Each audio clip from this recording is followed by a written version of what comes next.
The invitation, the message did not arrive in any way humanity had anticipated. There was no blinding flash across the sky, no thundering descent of vessels, no triumphant heralding through the networks of Earth. Instead, it came as a single fragment of light, an impossible shard of geometry, that bloomed in orbit above the United Nations complex on the shores of New Geneva. It hovered there, silent, for 3 days. Scientists dissected its angles, mathematicians unraveled its impossible folds, and still it remained unyielding, as if carved from the very idea of secrecy. Then on the morning of the 4th day it opened. The world held its breath. Out poured a voice, not sound, not even vibration, but a resonance that settled deep within the bones of all who listened. It was a voice both ancient and sovereign, one that spoke across bloodlines as though speaking to the marrow itself, to the people of Earth, to the children who rose from soil and storm, who raised fire into sky and dared to cross the sea of night. You are summoned. The words came not in English, nor in Mandarin, nor in any tongue known to humankind. They arrived instead in meaning, perfect, impossible, untranslatable except into the heart.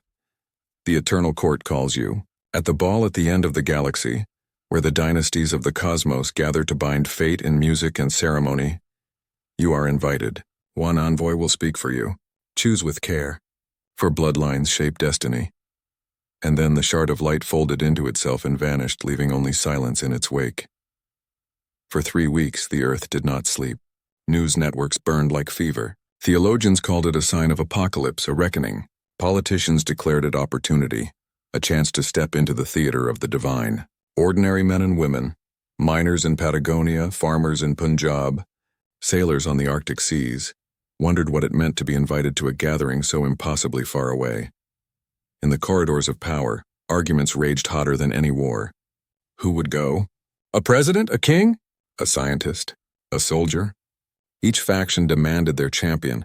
Each nation argued for its own. The question was not simply who could represent Earth, it was who should. And all the while, the words of the invitation lingered like a thorn. Bloodlines shape destiny. The phrase stung. Humanity was young. No dynasties carved from millennia of eugenics, no 1,000-year crowns.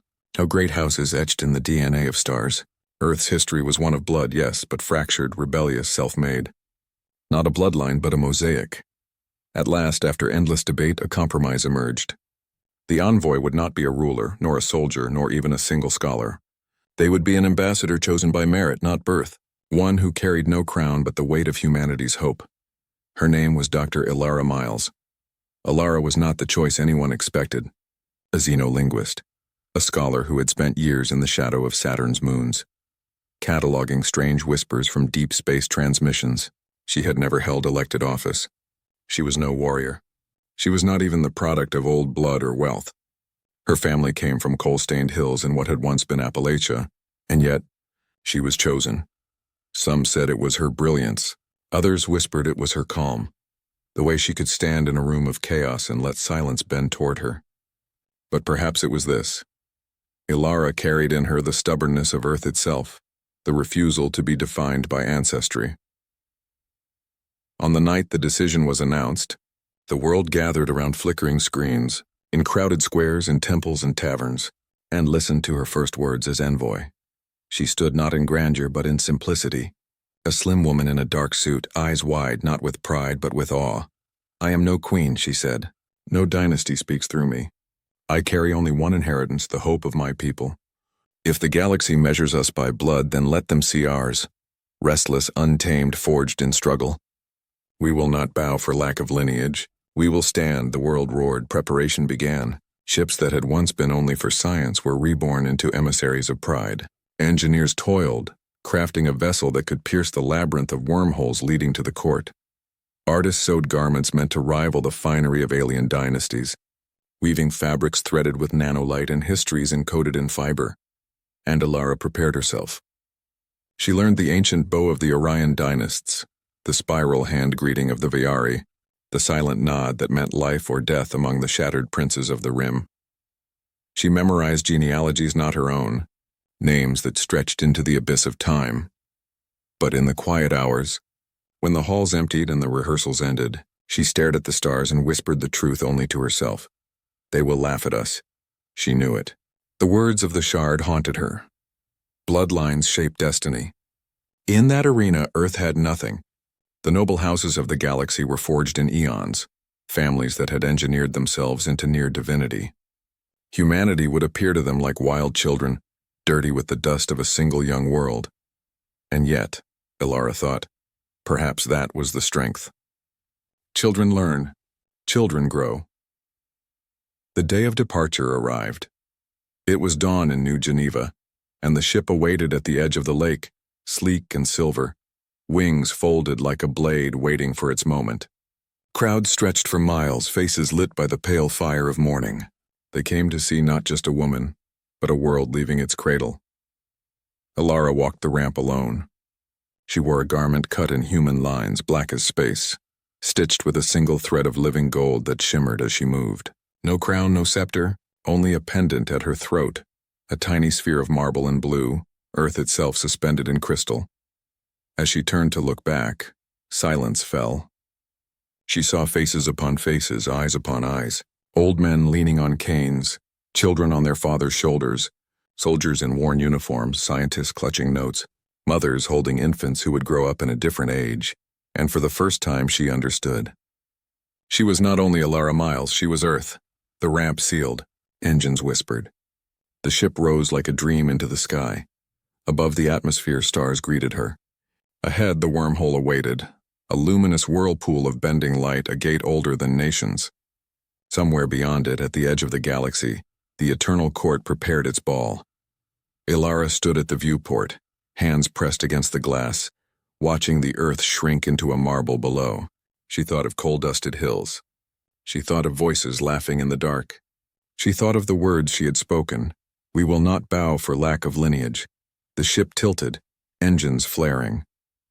The wormhole's event horizon swelled like a halo, and with a whisper that trembled across the bones of humankind, Earth stepped into the galaxy. Crossing the stars, the moment the ship entered the wormhole, Elara felt as though the universe itself had inhaled. The cabin darkened, every panel dimming, every instrument falling silent, as if sound and function had been smothered by an invisible hand. Outside the viewport, reality folded. Space did not rush past, it bent. Stars elongated into endless ribbons of light. Galaxies melted into smeared halos, and the very concept of distance dissolved into a liquid swirl of geometry. Elara gripped the railing and tried to breathe. This was no simple tunnel through space-time.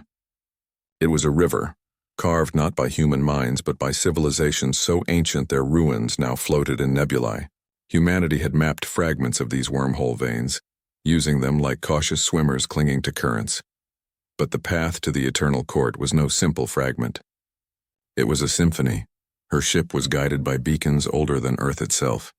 Colossal monoliths rotated at intervals along the route, each etched in languages no human could decipher, each pulsing with a heartbeat of light that hummed against her teeth.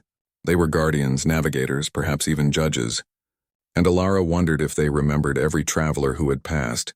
Dynasties unbroken for millennia, families who had walked this corridor of stars long before humanity learned to shape fire. Days passed, though the word day lost meaning here. The wormhole cared nothing for human rhythms. Time stretched and snapped like a taut string. There were hours when the crew swore only minutes had gone by, and others when a single glance out the viewport seemed to steal away half a lifetime. Elara kept a journal. Not words, not exactly. She sketched what she saw. Shapes of light that melted into one another, constellations reborn in strange geometries, a shadow that drifted across the wormhole wall like the passing of a leviathan older than suns. She knew she was capturing fragments of madness, yet she could not stop. Sometimes, when she closed her eyes, she heard whispers. Not voices, nothing so clear, but impressions like the brush of silk across her thoughts. She wondered if the wormhole itself remembered every dynasty that had passed through it, and whether it now sought to measure this strange, fragile newcomer. Do we belong here? She asked herself more than once. And every time she tightened her grip on the pendant at her throat. The tiny earth suspended in crystal, her anchor, her defiance. On the seventh passage, the crew counted them as passages, each segment between monolithic beacons, the ship encountered its first true wonder. It was not a star. It was not a planet, it was a gathering. Outside the viewport, a flotilla of ships drifted within the wormhole itself. Some were crystalline, refracting the corridor's light into cascading rainbows. Others were leviathans of metal and bone, ribbed with living tissue that pulsed like veins. Still others were so abstract in shape they resembled ideas more than vessels. Rings of light, shifting cubes, silhouettes of fire. Elara pressed her hand to the glass. Her throat tightened. These were not traders nor pilgrims. These were envoys just like her, answering the summons. One vessel glided closer, vast as a mountain. Its hull shimmered with script that rewrote itself as she watched, genealogies carved into steel. A single window opened, and for a heartbeat she glimpsed faces. Tall, luminous, their skin etched with constellations like tattoos of light. They turned their gaze upon her vessel, and though the distance was unbridgeable, she felt the weight of their disdain. A house of 10,000 years had looked upon her, and found her wanting. The ship glided past without a word. Elara withdrew from the viewport, heart hammering. She had expected condescension, yes, but to feel it so viscerally, to be measured and dismissed in a single breath, it gnawed at her spirit.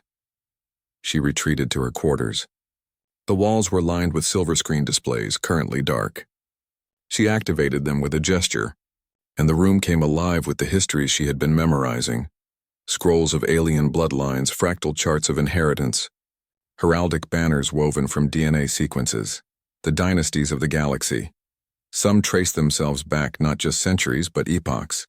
Their ancestors had carved rivers on worlds while Earth was still a wilderness of ice. Some boasted bloodlines unbroken by war, others shaped by deliberate genecraft to perfect body and mind. These were families who believed themselves ordained by nature itself to rule. Elara studied them, not with envy but with quiet fury. Humanity had no dynasties.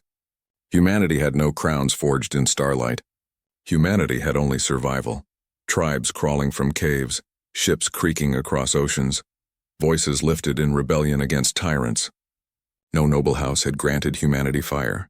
Humanity had stolen it from the gods of its own fears. If the court laughed, let them laugh. She would remember every insult. On the 9th passage, the wormhole shuddered. The crew rushed to stations, alarms flickering across the ship's skin. Outside, the luminous river convulsed, walls rippling like muscle. A shadow surged within it, vast, formless, and alive. It struck like a tide. The ship reeled. Lights died. Gravity faltered. Elara slammed against the railing, blood in her mouth. The hull screamed under pressure no human ship had been designed to withstand. Then, silence, the creature emerged. It was neither beast nor machine, but a fusion of both.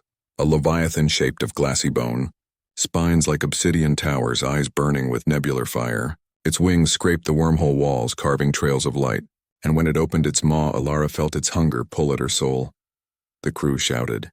Weapons flared, pitiful bursts of plasma against a thing that had swallowed empires, and then another ship intervened. One of the crystalline envoys from before darted across the Leviathan's flank, weaving patterns of light. Beams of resonance struck not to kill but to command. The beast shuddered, wings folding, maw closing. Slowly, reluctantly it yielded, sinking back into the wormhole wall until it was nothing but shadow again. Elara stared in awe. She realized then why the galaxy still revered its dynasties. They had not merely inherited crowns, they had inherited power. Control over monsters, command of forces older than human civilization. The crystalline vessel glided on without acknowledgement, as though taming a god-beast was no more than swatting away a gnat. And Elara knew, in her marrow, that the court would see humanity as children, barely able to walk, let alone rule. The passages stretched into eternity. Elara stopped marking them. Sleep and wake blurred. Sometimes she dreamed of the ball ahead. Vast halls of light, laughter sharp as blades, her own voice drowned in a sea of alien music. Other times she dreamed of Earth. Coal hills, quiet rivers, children laughing under an open sky. She held on to that image. She would need it when the laughter came. At last, on a day that could have been a second or a century, the final beacon appeared.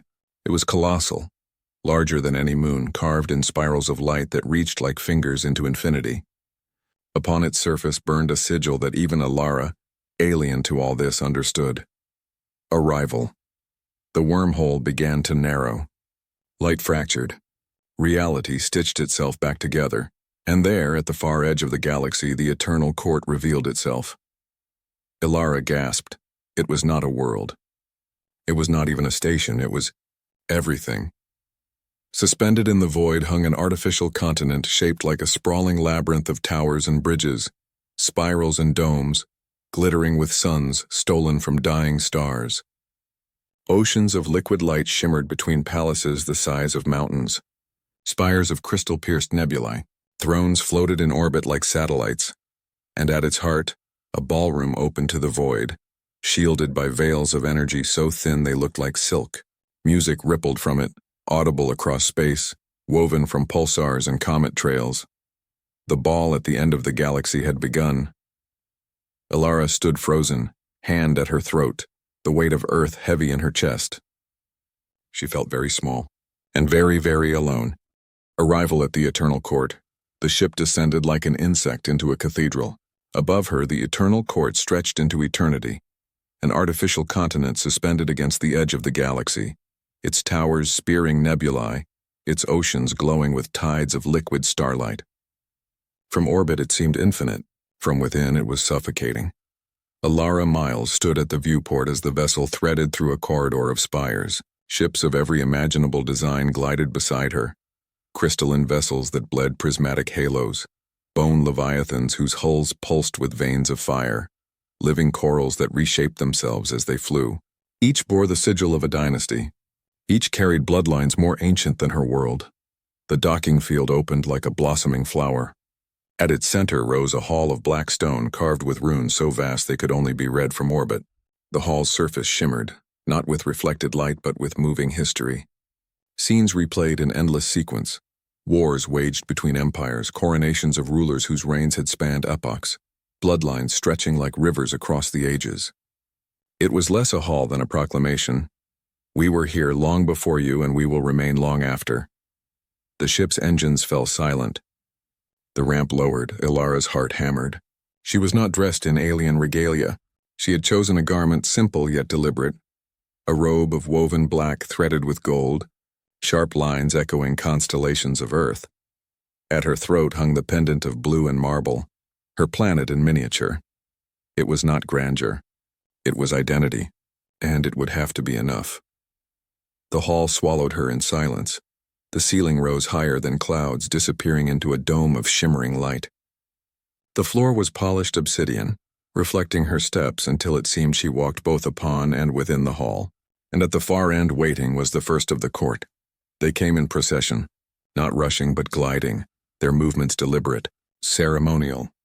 The first were the Orion dynasts, tall figures cloaked in living silk that writhed like sea creatures. Their skin was marked with constellations, literal constellations, scars cut by genetic artisans to echo the night sky.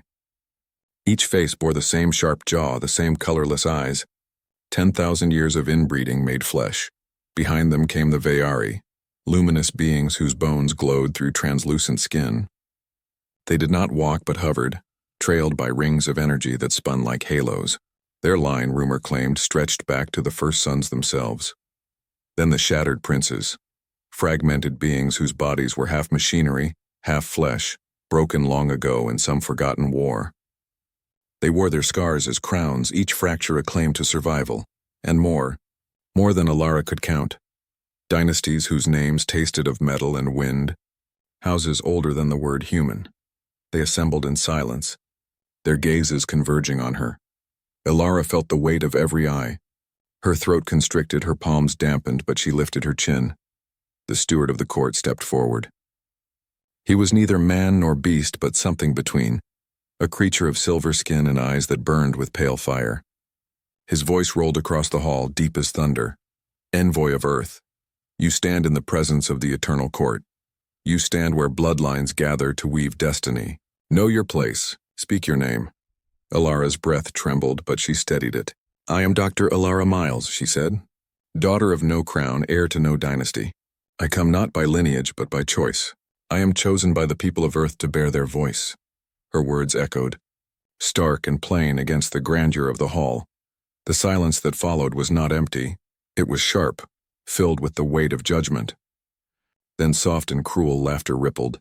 It began with the Orions, their lips twisting in identical disdain.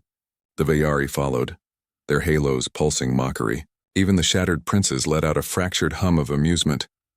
No bloodline, one voice whispered. No pedigree, another hissed. Children playing at court, someone laughed. Elara's stomach knotted. But she did not lower her gaze.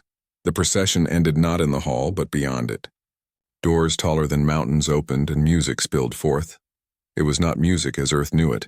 It was the sound of stars collapsing, of winds across black holes, of comets striking oceans of gas. It thrummed against her chest, made her ribs ache, and yet it was beautiful. It was power-made harmony. The ball at the end of the galaxy had begun. The ballroom defied architecture. It was open to the void, shielded by veils of energy that rippled like silk curtains. Beyond them stretched the raw cosmos, nebulae bleeding color, galaxies like jeweled necklaces, comets trailing fire. And within the ballroom the dynasties danced. They did not move as humans danced. Their steps bent gravity. Their gestures shaped light. Some floated in spirals, others split into mirrored selves and rejoined in seamless rhythm. Every movement proclaimed, we are eternal. We are blood. We are power. Elara stepped inside, and once again laughter followed her like a shadow. She wandered the ballroom, each step a study in isolation. Everywhere she looked, dynasties flaunted their inheritance. One house displayed a child whose every cell had been sculpted for beauty, the pinnacle of 20 generations of refinement. Another showcased a warrior who had never tasted defeat, not because of skill, but because his genome carried the strategies of 1,000 ancestors. Others spoke of conquest not in years, but in eras, and always the whispers followed her. Earth has no true crown. Mongrels born yesterday. How quaint that they think they belong. Elara smiled. Not out of joy, but out of armor. She knew their mockery could wound her only if she let it. Still. In her heart the seed of doubt grew. At the center of the ballroom rose a dais, and upon it the throne of stars. It was not one throne, but many, braided together into a single shifting form.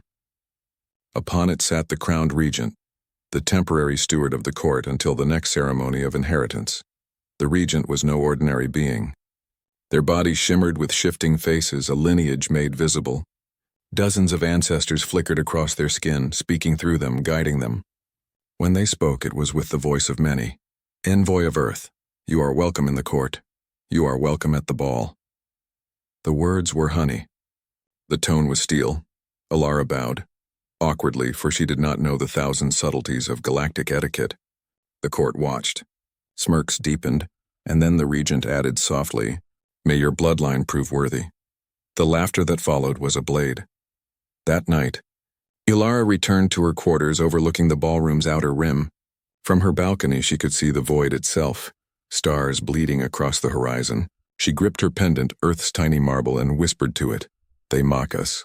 They call us children. But they do not know. They cannot know." For though Earth had no dynasties, though its blood was not etched in stars, it carried something else, a history of rebellion, of self-made survival, of men and women who had risen not by inheritance but by will. She looked into the void, and her fear hardened into resolve. "If bloodlines decide fate," she whispered, "then let them see what happens when fate belongs to no one but ourselves." And far below in the ballroom the laughter continued. The ball begins. The ball at the end of the galaxy was less an event than a living storm. It moved like a tide, a constellation of dynasties colliding and flowing. Every gesture heavy with symbolism, every smile honed like a blade. To step within its rhythm was to risk drowning, and yet to linger at the edge was to invite dismissal. Elara Myles stood on the threshold of it all, the music vibrating through her bones. It was not human music. No strings, no voices, no percussion. Instead, the orchestra was the galaxy itself. Pulsars thrummed in measured rhythm. Solar winds were drawn into harmonics, their currents bent into chimes of pure plasma. The very floor of the ballroom resonated with the sound of shifting gravity, so that every step became part of the song. The nobles moved through this storm as though born to it. They danced in spirals that defied physics, partners dissolving into light and reforming in perfect synchronicity. Cloaks trailed nebular gas. Jewels shone brighter than stars. Each dynasty flaunted itself like a banner, every movement a declaration. We are eternal. We are blood, we are sovereign, and all around, Elara felt their eyes on her, watching, weighing, laughing. A hand brushed against her shoulder, though it was no hand as she knew it, but a cluster of shifting tendrils tipped with delicate flame. A noble of House Sarenth, their form translucent, leaned close enough for her to feel the heat radiating through their body. Strange little envoy, they murmured, their voice a ripple of molten glass. Do your people even know the steps to a dance older than your world? Elara smiled, thin, deliberate. We learned to dance long before we learned to speak, she said softly. It kept us alive. The noble's tendrils flared with amusement, and then they melted back into the crowd, laughter echoing in their wake. The message was clear. You do not belong. She moved through the ballroom cautiously. Every dynasty seemed to carry its world with it. The Aurians glided in perfect symmetry, their movements identical, their voices echoing one another, as if the entire house were a single body with many limbs. The Veyari drifted above the floor, halos shimmering in radiant cycles, their laughter like wind through crystal caverns. The shattered princes, grotesque and beautiful, twirled their broken forms with elegance that mocked their scars. And then came dynasties even stranger, creatures that resembled storms in miniature, beings of mist who whispered lineages as they swirled. Insectoid clans that danced in formations so complex they resembled mathematics more than movement. Each performance was more than beauty. It was power displayed in the only currency that mattered here, blood refined across eons. Elara felt small, a scholar in a hall of monarchs, a flame struggling not to be extinguished by a hurricane of stars. At the heart of the ballroom, on a dais of shifting light, the regent watched. They did not dance. They did not mingle. They simply sat upon the throne of stars, their forms shifting with ancestral faces, an endless mosaic of lineage, a tapestry of power incarnate. Every glance they gave was judgment. Every smile was permission. From time to time, the regent would beckon a dynasty forward. The chosen would kneel, present some token of blood, an heir, a weapon, a relic, and in return the regent's faces would flicker with approval. To be acknowledged was to be elevated. Elara knew she would not be summoned. Not tonight. Perhaps not ever. Humanity had no relic to offer, no 1,000-year heir to present. All she carried was a marble pendant, and even that seemed laughable here. Still she stayed. Still she watched. It was during the third movement of the dance, the phase when gravity itself tilted, and nobles floated like petals in a wind, that she saw it, a rift, not in the floor, nor in the walls, but in the pageantry itself. A house from the galactic rim, a lesser dynasty. Their bloodline fractured by war and time, stumbled. Their patterns faltered, their formation broke. A whisper ran through the ballroom, sharp as a knife. Laughter followed. Elara saw the looks on their faces, shame, fear, the knowledge that one misstep could unravel centuries of reputation. In this hall, a stumble was more than clumsiness, it was weakness, and weakness was unforgivable. She felt a pang then, sharp and unexpected. She knew what it was to stumble. She knew what it was to be mocked for not belonging. And in that moment, she understood the cruelty of the ball. It was not celebration, but judgment disguised as beauty. A voice startled her from behind. You see it, don't you? She turned. The speaker was unlike the others, shorter, less adorned, their garments simple compared to the galaxies of finery around them. Their eyes, though alien, carried a sharpness she recognized, the eyes of an observer, not a performer. I see it, Elara admitted quietly. The court feeds on humiliation, the figure said. Bloodlines endure because shame kills faster than swords. Watch them long enough and you will see more cracks. But beware, point them out and you will not survive the laughter. Elara studied them. And who are you? The figure's lips curved. A dynasty forgotten. A lineage so broken it is no longer sung. That makes me invisible, and invisibility can be useful. Before Elara could respond, they slipped away into the tide of dancers, leaving only the echo of their words. Hours passed. Or perhaps days. Time flowed strangely within the ball. The music shifted from blazing crescendos to aching lulls. the nobles never tiring, never ceasing their endless displays. And all the while, the weight of alien eyes pressed on Elara. At one point, a cluster of Orions passed near her, their identical voices whispering in unison. No crown, no blood, no claim. What are you but dust? Another moment, the Vayari drifted close, their halos casting light across her face. Upstart child? A candle pretending to be a star. Every word was calculated not to wound the body but the spirit. Elara clenched her fists.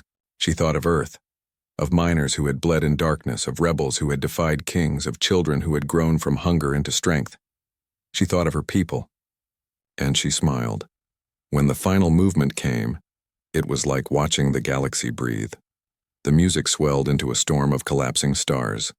The dancers rose higher and higher until they hung suspended in the void itself, framed against galaxies.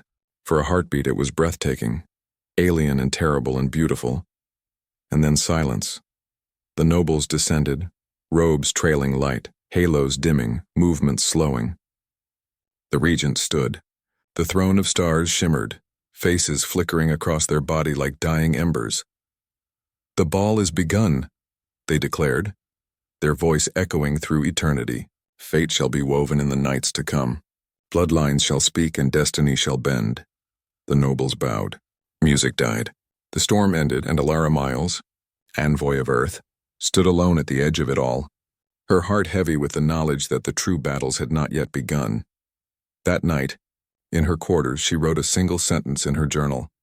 They laugh at us for lacking crowns. They do not yet see what happens when merit commands instead of blood. Bloodlines. The days that followed the opening of the ball were not measured in hours but in pageantry. Every dynasty of the court had its moment to shine, to sing the story of its existence, to carve itself into memory. The bloodline revelations, they called it. Each house came forward one by one, cloaked in banners of living light, and unfurled their heritage like a weapon. The Orions spoke first. Their representatives stood shoulder to shoulder, every gesture synchronized, every heartbeat aligned. When one spoke, all mouths moved, echoing words across countless throats. Their voices fused into a cathedral of sound, proclaiming, "We are the Orions. Our line is unbroken from the first architects who bent the orbit of suns. We carry within us a singular will, unchanged since the dawn." Behind them, holograms shimmered, worlds shifted into perfect harmony, entire solar systems dancing like gears. The nobles applauded, not for the words, but for the sheer weight of continuity. Elara watched in silence. The Orions' boast was not false. They truly had shaped stars. Next came the Vayari. They floated into the center of the hall, their halos casting radiant rings that multiplied layer upon layer, until the ballroom itself glowed as though a star were burning inside it. "We are the Vayari," they intoned, their voices layered in chords so pure it was almost music. From the first birth cry in the winds of crystal caverns to the crowning of 100 queens, we have never known fracture. Our blood sings in halos unbroken. Their halos pulsed as one, their bodies shimmering with ancient grace. Nobles bowed their heads slightly. Respect not just for power, but for beauty. On and on it went. The Serenth burned with flame that shifted through memories of conquest. The shattered princes danced their scars, showing how every wound birthed another heir. Dynasties even older than language itself unfurled histories that stretched beyond the lifespans of galaxies. It was overwhelming. A deluge of heritage, gilded and sharpened into a blade meant to cut down any who dared compare. And then came Earth. Elara felt her stomach tighten when the regent's voice rang out across the hall. The envoy of Earth, step forward. The ballroom shifted as though space itself leaned in. She walked into the center, her boots echoing too loudly against the polished surface, every step magnified by silence. She carried nothing but a pendant, a small sphere of marble and iron carved to resemble Earth itself. Against the Vayari's halos, the Orion's starworks, the relic looked pitiful. Still, she held it high. "I am Elara Myles," she said, her voice steady despite the tremor beneath her ribs. "I speak for Earth. Our bloodline is short, our crowns are none. We were born in fire and ice, in storms that nearly killed us before we learned to stand. We have no lineage of 10,000 years. We have only this." She placed the marble sphere upon the dais, its surface glimmering faintly in the alien light. "Our world. Broken, imperfect, scarred, and yet we endured.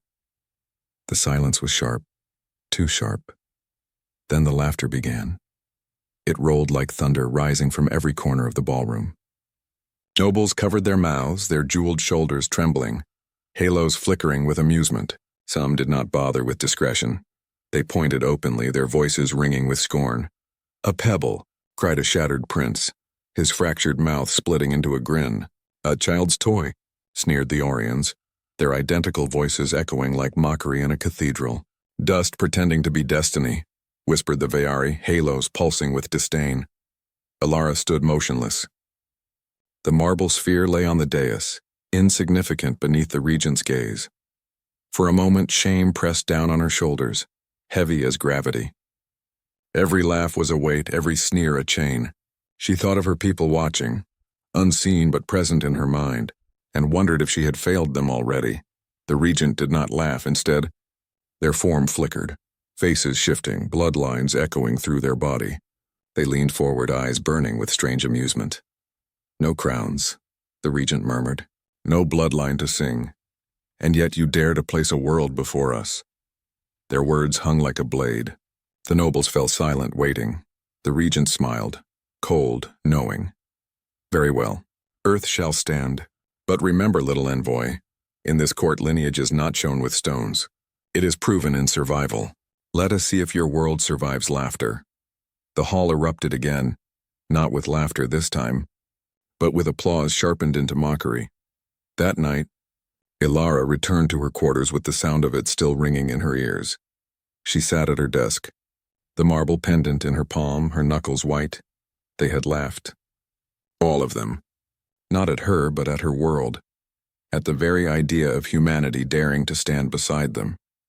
She thought of miners in collapsing tunnels, of farmers coaxing food from barren soil, of engineers building ships from scraps, pilots guiding them through storms with hands that trembled but never broke. Her people did not have bloodlines. They had struggle. They had merit, and in that moment her shame turned to steel. The following day, the court resumed.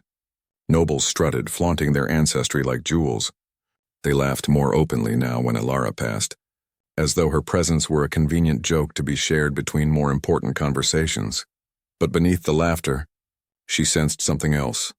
Fear. Not from the great dynasties, but from the lesser houses, the ones with cracks in their heritage, the ones who had stumbled in their dances. They looked at her differently, quietly, with something like hope. For if a world with no bloodline at all could stand before the regent, perhaps their fractured songs were not as meaningless as they feared. The thought lodged in Elara's heart like a spark. The ball was not only spectacle, it was opportunity.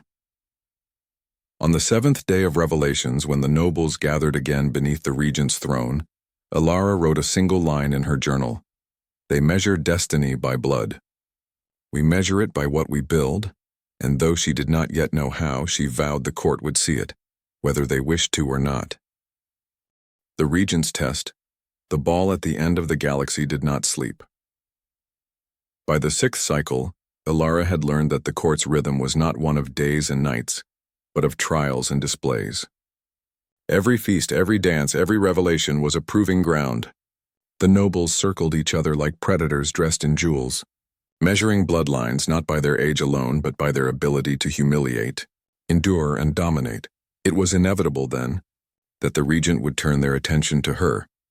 The summons came not with ceremony, but with silence. The music faltered. The dancers froze mid-step, and all eyes turned toward the throne of stars. The regent's form shimmered, faces shifting through 1,000 ancestors before stilling on one, a stern visage crowned with fire. "Elara Myles," the regent intoned, their voice echoing through space itself. "Envoy of Earth, you speak of endurance, yet show us only a stone." "Words and relics are dust without trial. The court demands proof." The silence that followed was worse than laughter. Every noble leaned forward, eyes glinting, eager to see the upstart human fail. Elara's throat was dry, but her voice did not waver.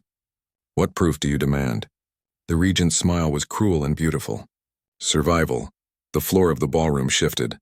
It did not move in stone or metal, but in reality itself, peeling open like the skin of a dream. Light spilled upward, forming an arena vast and alien, ringed with thrones of starlight where nobles perched like carrion birds waiting for a kill. In the center, the air shimmered. A creature unfolded from nothing, its body a lattice of bone and plasma, wings made of knives of frozen light.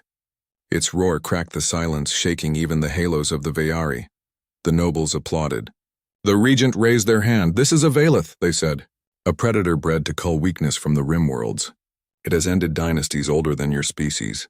Survive a single dance with it, and perhaps your world is worthy to stand among us. The creature's eyes, black suns burning, locked on her. Elara had no weapon, no armor, only the clothes she wore and the pendant in her pocket. The Vaelith struck.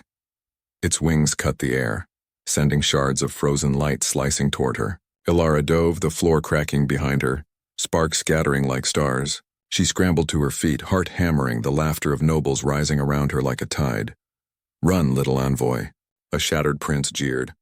Your blood will sing shorter than your words, hissed the Orions in unison. But Elara was not listening. She thought of the mines back on Earth, where workers had crawled through collapsing tunnels. She thought of storms on frontier outposts, where pilots had flown half-broken ships through lightning that should have torn them apart. Humanity had always danced with predators, only they were called hunger, collapse, extinction. This was no different. The Vaelith lunged again, claws tearing through the floor. Elara darted aside, rolling as the creature's talons shredded the space where she had stood. She grabbed a shard of broken flooring, jagged and sharp, and held it like a dagger. The nobles roared with laughter. A stone against the Vaelith. Elara ignored them. She watched the creature. Its movements were fast, but not without rhythm. The way its wings folded before it struck. The way its head tilted before it lunged. Patterns. Predictable if she was quick enough. The next time it lunged, she sidestepped, driving the shard into the soft joint of its wing. The Vaelith shrieked, its plasma form flickering.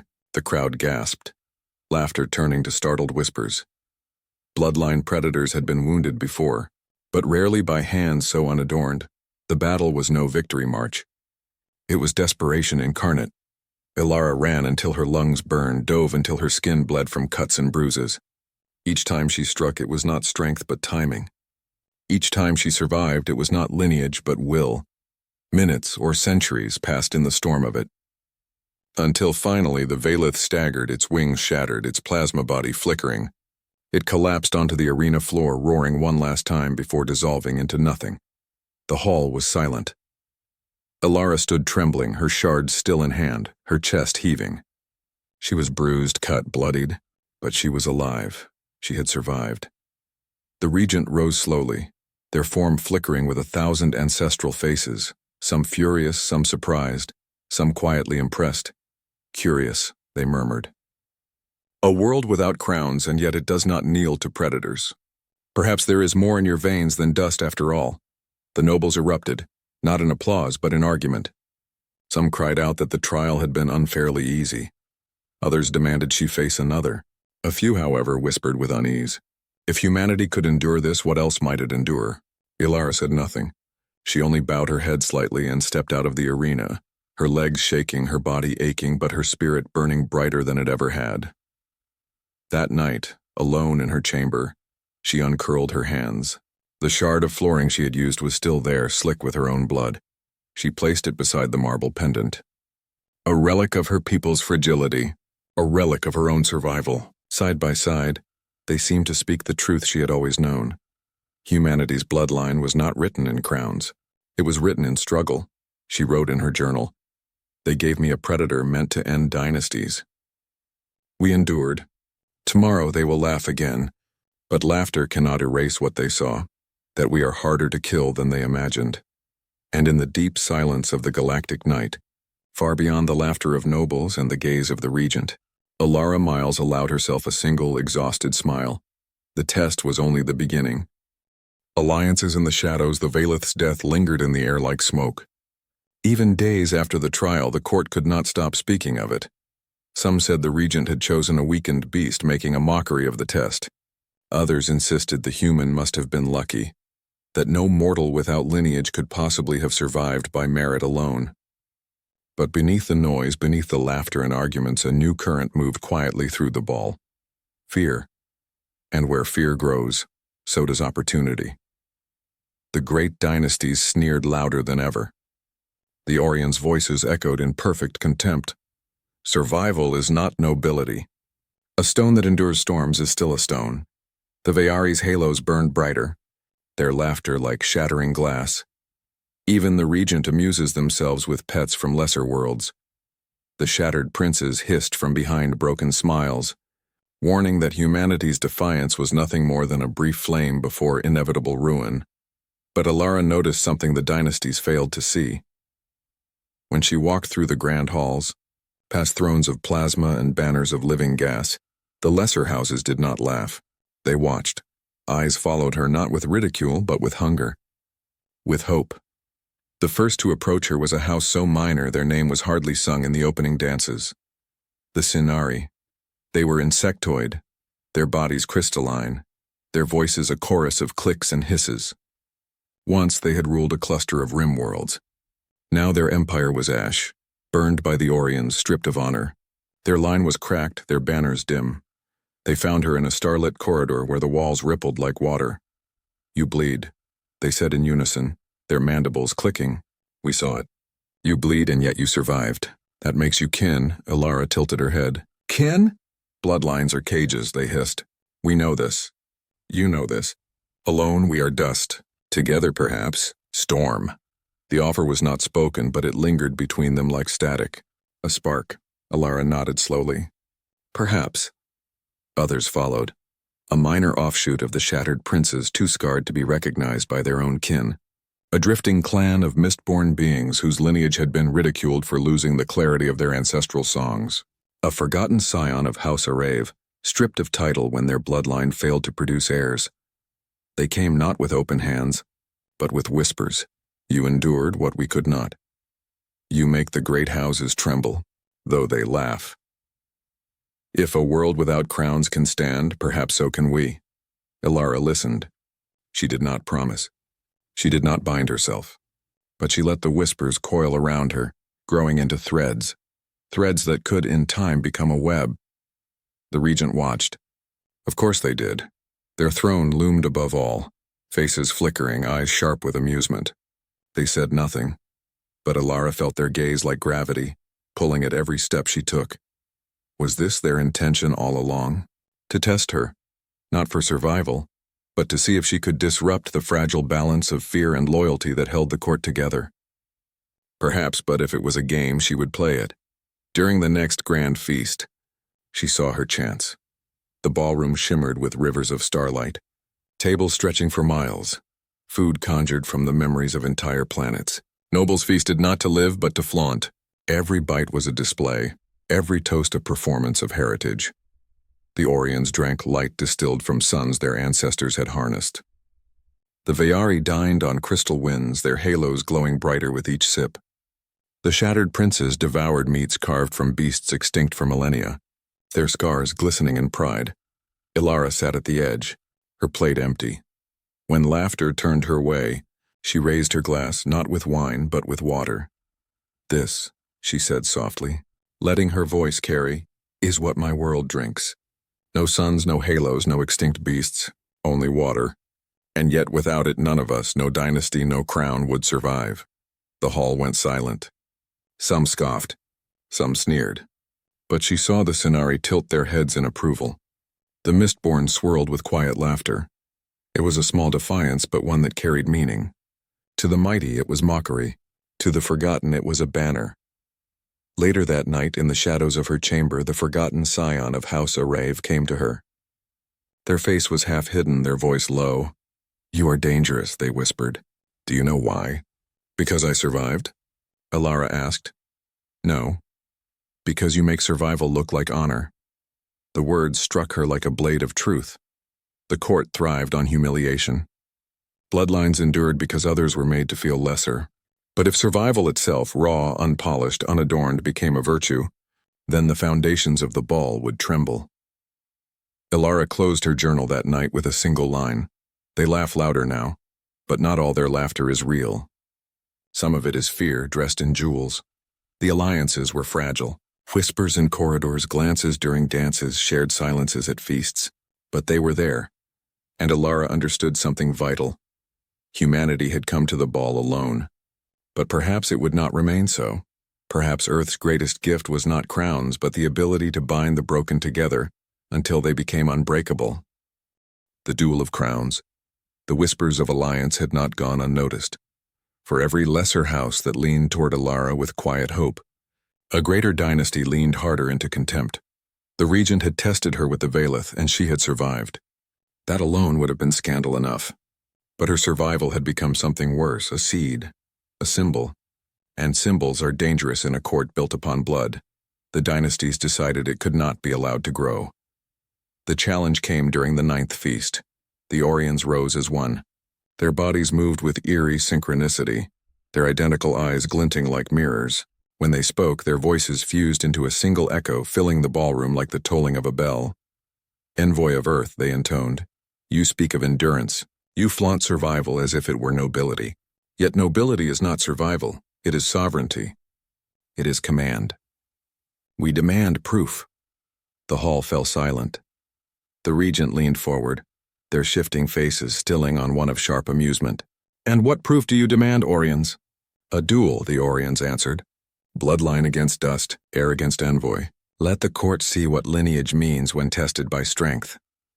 A ripple went through the hall. Nobles gasped, whispered, leaned in with hungry smiles. The regent's eyes flickered toward Elara. Do you accept? It was not a question. Not truly. Refusal was death in all but name. Elara rose slowly, her hands steady though her stomach churned. She bowed her head. I accept. The duel of crowns was not fought in shadows, it was spectacle. The ballroom shifted again, unfolding into a vast arena suspended in void. Stars spun beneath the transparent floor. Thrones of starlight circled the edges, each noble seated as though presiding over judgment itself. At the far end, her opponent stepped forward, an Orion heir, tall and perfect, their movements synchronized with invisible echoes of their ancestors. Their bodies shimmered with golden light, their every gesture a reminder that they were not alone but the embodiment of a bloodline stretching back to the dawn of galactic architecture. The heir drew their weapon, an elegant spear forged of collapsed suns. Its tip burned with a heat that made the air ripple. The nobles roared with approval. Elara had nothing. No weapon, no armor, only her body and her will. The duel began with a sound like thunder. The Orion heir lunged, their spear carving arcs of golden fire. Elara dove, the heat blistering her skin, the floor cracking beneath the strike. She rolled to her feet, heart hammering, her breath ragged. Laughter echoed from the thrones. Stone against starfire. Dust against crowns. The air moved with terrifying precision, every strike an echo of 10,000 ancestors. Their body was not one, but many, every step refined across centuries, every movement perfected by inheritance. Elara was only herself. And yet, she had something the air did not. She had fought with desperation. The duel became a storm, spear against empty hands, heritage against instinct. The air pressed forward relentlessly, each strike a proclamation of supremacy. Elara dodged, ducked, stumbled, always a heartbeat from death. But with every movement, she learned, the air's strikes were powerful, but predictable. Patterns honed by repetition, strength yes, but also rigidity. She remembered her fight with the Valeth, the way she had survived not by meeting power with power, but by bending, by adapting. Humanity's gift was not perfection. It was improvisation. The next time the spear lunged, she caught the haft with both hands. The heat seared her palms, but she twisted, using the air's momentum against them. The spear swung wide, slamming into the floor, sparks scattering like stars. Gasps rose from the thrones. The air snarled, a sound unnatural in the Orion's perfect unison, and struck again. Elara ducked low, grabbing a shard of shattered flooring, sharp and jagged. She hurled it not at the air, but at the lights above. The shard struck a support, sending fragments raining down. The air faltered, momentarily distracted, their perfect rhythm disrupted, and in that heartbeat, Elara lunged. She had no weapon, but she had her fists, her nails, her teeth. She slammed into the air with raw animal force, dragging them to the floor. The spear clattered away, its golden glow dimming. The nobles cried out in shock. Pinned beneath her, the air thrashed, their movements less elegant now, more desperate. For the first time, they fought not as a lineage, but as an individual. And as an individual, they were weaker. Elara's hands closed around their throat. Not to kill, but to hold. To show. She leaned close, her voice a whisper meant for every throne to hear. You are many. I am one. But today one is enough. The arena fell silent. The regent rose, their faces flickering with fury and fascination.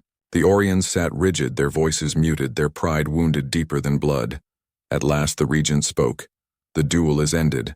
The envoy of earth endures. The hall erupted, not in laughter this time, but in chaos. Nobles shouted, some in outrage, others in awe. The lesser houses whispered furiously, their hopes stoked into flame. The duel of crowns had not proven Earth's supremacy, but it had shattered the illusion of inevitability. Bloodlines could be broken, heritage could falter, and a lone envoy from a world with no crowns could stand victorious. That night Elara sat alone, her body aching, her hands still blistered. She placed the shard of flooring beside her marble pendant once more. 3 relics now, her world, her survival, her defiance. She wrote in her journal, "They wanted me to kneel. Instead, I showed them we can stand." Today they saw not the end of a duel, but the beginning of a storm. And though exhaustion weighed on her, she smiled, because for the first time, the laughter had faltered. The storm breaks. The court was no longer one voice.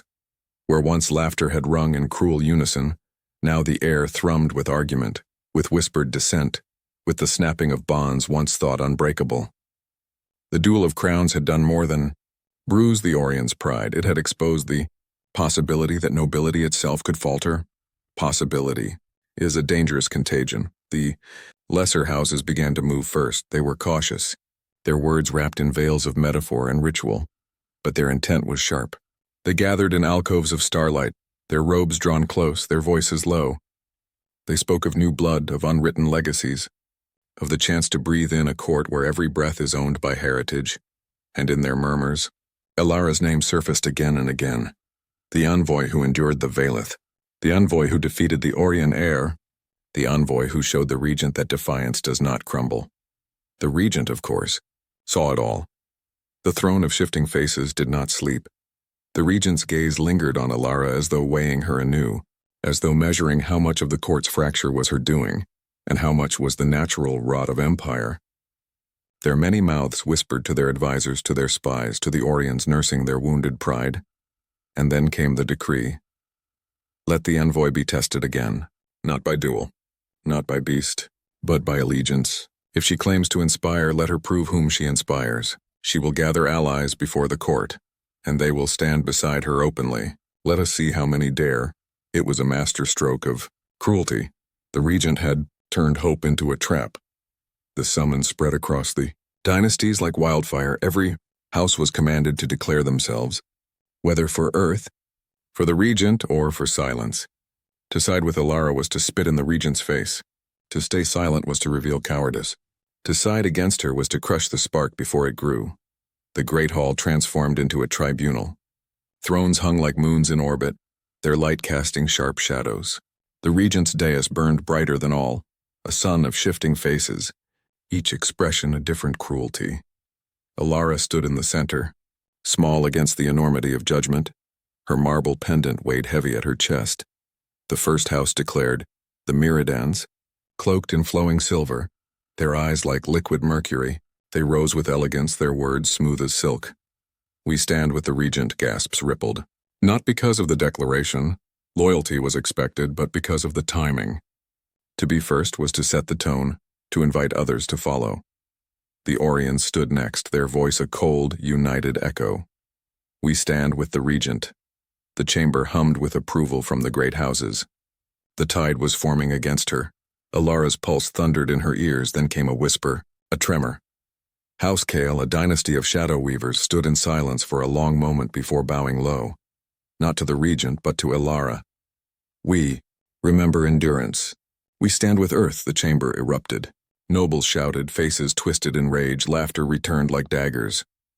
But beneath the mockery there was something else. Fear. Another house rose.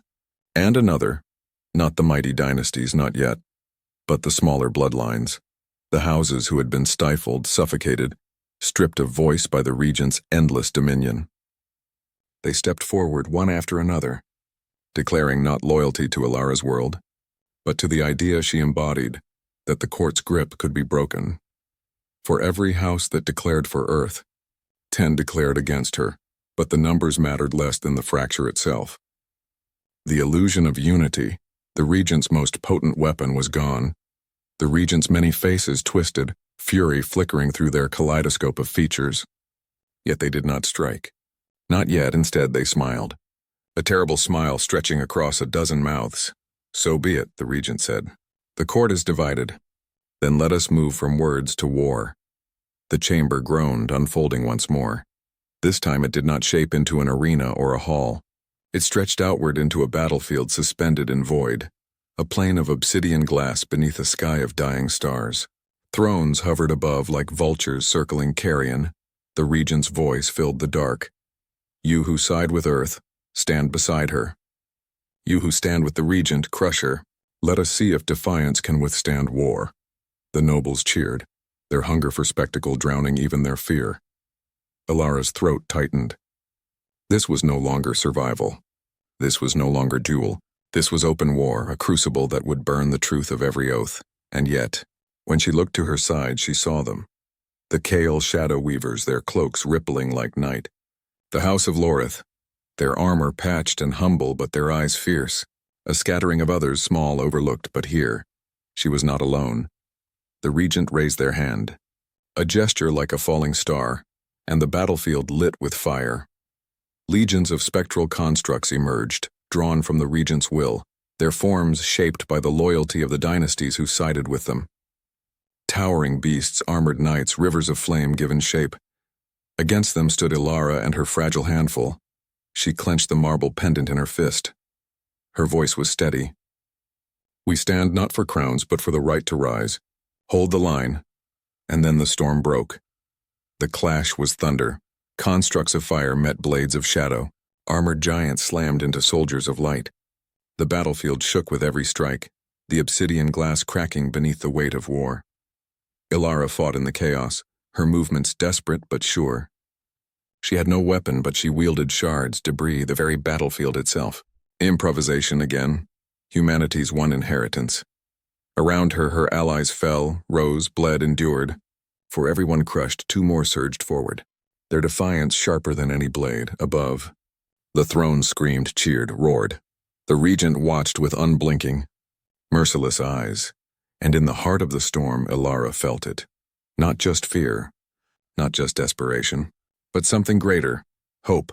It coursed through her like fire, through every ally who stood, every voice that had whispered her name, every house that had dared defy the regent. For the first time, the battlefield did not belong to the crown. It belonged to possibility. The war of crowns, the battlefield was no longer a stage. It was chaos incarnate, a living storm of blood, fire, and shattered oaths. The obsidian plain cracked beneath the fury of clashing legacies. Spectral beasts roared as they collided with shadow-forged soldiers. Lightning tore the void sky, each flash illuminating faces twisted in defiance, in fear, in hunger for triumph, and high above it all, the thrones burned like stars, their nobles howling, drunk on spectacle. This was no duel. This was no trial. This was war. Elara fought through the maelstrom, every breath a battle, every heartbeat borrowed from death. Her body screamed with exhaustion, but her mind was sharp, alive in ways she had never known. She had no weapon, yet she wielded everything. A shard of glass from the fractured floor became a dagger. A broken spear shaft became a staff. Even the fallen bodies around her became cover, obstacles. Weapons in their own right, she was improvisation made flesh. At her side, the Kale shadow weavers lashed out with ribbons of darkness, slicing through fiery constructs. The humble soldiers of Lorith locked shields, holding the line against enemies twice their size. Other minor houses rallied, their banners tattered but their resolve fierce. They were not winning, but they were not breaking either. The regent watched from their throne of shifting faces, each visage glowing brighter as the storm raged. Their laughter rang above the din, cruel and resonant, as though the entire battlefield were merely another feast. Another game to be devoured? Elara of Earth, they boomed, their voices layered into 1,000 echoes. You bleed, you suffer, and still you cling. Tell me, what do you seek? A crown, a throne? Dominion? Elara stood over the corpse of a shattered construct, her chest heaving. She raised her voice, raw and unyielding. I seek none of your crowns. I seek freedom. From them. She gestured at the thrones, at the dynasties, at the endless cycle of heritage strangling all who dared breathe. The court gasped. 1,000 faces turned to one another in disbelief, in outrage. The regent's smile widened into something monstrous. Then you are a greater fool than I imagined. The battlefield shuddered. From the regent's hand burst a wave of raw force, a storm of golden light that swept across the field like fire across dry grass. Soldiers were flung aside like leaves. Constructs dissolved into nothingness. Even thrones trembled, their noble occupants clutching at their armrests in alarm. The regent stepped down from the dais, no longer a distant ruler, no longer a voice above, now a towering figure of shifting faces and endless crowns, their body a storm of light and shadow, their every movement reshaping the battlefield itself. The war of crowns had become personal. Elara's allies rallied to shield her. The Kyle shadows thickened, wrapping her in a cocoon of darkness. The Lorith shields interlocked around her, trembling but unbroken. Arrows of light from another allied house streaked toward the regent. The regent swept their arm and every defense shattered. Shadows burned away. Shields split like glass. Arrows dissolved before they could strike. The regent's gaze fixed on Elara, their many faces speaking as one. You would dare unmake what was built before your world crawled from its oceans? You are nothing. You are dust daring to speak against stars? Elara staggered, blood dripping from her temple, but she stood tall. Stars burn out, dust endures. The regent descended upon her. Their crown blades lashed like storms, arcs of golden fire that scorched the battlefield. Elara dodged, rolled, scrambled, every breath a narrow escape. She grabbed a fallen spear, spinning it up to parry, only for it to shatter in her hands. The regent's strike came again, and she had nothing to block with but her bare arms. The force flung her backward, slamming her into the cracked obsidian. Pain exploded through her body. Around her, her allies screamed, but they too were being crushed. The regent was no dynasty, no heir, no beast. They were the embodiment of dominion itself, every crown given flesh, and yet they were not untouchable. Through the haze of pain, Elara saw it. The rhythm. Every movement of the regent was perfect, but it was patterned. A cycle, a repetition like the Orion air, but magnified 1,000-fold. Power without improvisation. Dominion without flexibility. She forced herself to her feet, her marble pendant pressed against her chest. Her lungs burned, her skin blistered, but her mind was clear. You call me dust, she whispered, but dust learns. Dust adapts. The regent raised a blade crown high, descending for the killing blow. At the last moment, Elara moved, not away, but toward. She slid beneath the arc, grabbed a shard of obsidian and drove it upward into the regent's shifting form. The shard pierced. The regent staggered, a dozen faces twisting in shock. Their light faltered, flickering for the first time. The battlefield froze. Gasps erupted from the thrones. Some nobles screamed in disbelief. Others cheered, wild and unrestrained, as though they had seen the impossible. The regent steadied, their form knitting, the wound closing, but not fully. A crack remained, glowing like an ember against the storm of their body. Their laughter was harsher now, edged with fury. You wound me, envoy. You wound the crown itself. For that I will not kill you quickly. They raised both arms. The battlefield split apart, rivers of molten light surging, swallowing allies and enemies alike. This was no longer trial. This was annihilation. Elara fell to her knees, clutching the pendant, whispering words not for the court, not for the regent, but for herself. We are not crowns. We are not bloodlines. We are not inheritance. We are choice. We are defiance. We are more than dust. Her allies gathered, broken but unyielding, rallying around her, even as rivers of light threatened to consume them, even as the regent loomed. They held their ground, because one human had stood against a dynasty, against beasts, against the regent themselves, and still stood. The war of crowns raged on, but something deeper had shifted. The court no longer watched for entertainment. They watched in fear. They watched in awe. They watched because the crown itself had been cracked. The legacy of refusal, the battlefield smoldered, Where once obsidian glass stretched smooth beneath the thrones, now it was a shattered wasteland. Cracks glowing with molten light, fragments drifting into the void. The air reeked of smoke and scorched bloodline magic. What had begun as spectacle had ended as apocalypse. At the center, Elara stood swaying, her body battered, her fists bloodied, her pendant glowing faintly in the ashes. Around her, the survivors of the lesser houses huddled close, bruised but unbroken. They were fewer now, but they endured, and before them loomed the regent. Their body flickered, no longer flawless storm, but fractured brilliance. The shard of obsidian still burned within their shifting form, each flicker of light a reminder that even crowns could bleed. The thrones above were silent. No laughter, no jeering. Only the sound of a court that had seen its god wounded. The regent's voices were low now, 1,000 whispers threaded with rage. You dare fracture what has ruled since the first star rose? You dare show the court that dominion can falter? Elara's knees trembled, but her voice was steady. I didn't show them dominion falters, you did. The moment you feared one envoy enough to descend into the field, you proved crowns are fragile. A ripple went through the thrones.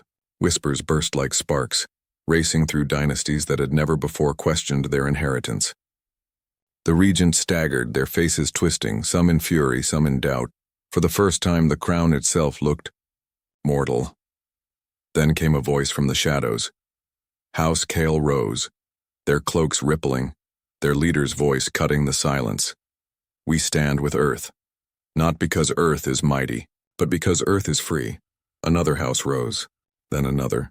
It was not an avalanche. It was not a tide. It was a trickle, but enough. Enough to break the illusion that the regent commanded every soul.